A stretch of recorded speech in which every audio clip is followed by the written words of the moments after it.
The church should be leading. As things stand now, church itself is a culprit. Some churches are being used for purposes of laundering money which have been ill-gotten through corruption. The thieves who have stolen public money run to churches. They keep on asking church leaders, when are you going to invite me for a rambi, so that I can come and make donation to your church? And when he comes to make that rambi, he makes other demands, that he wants support from the church for his other evil things. Right now you see churches speaking double speak. You see a leader confronting the president.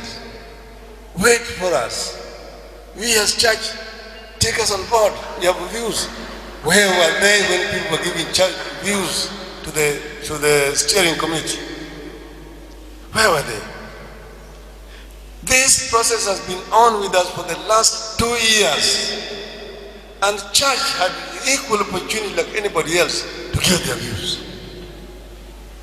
What is it that you want which is not included in the BBI? Tell us. Tell us.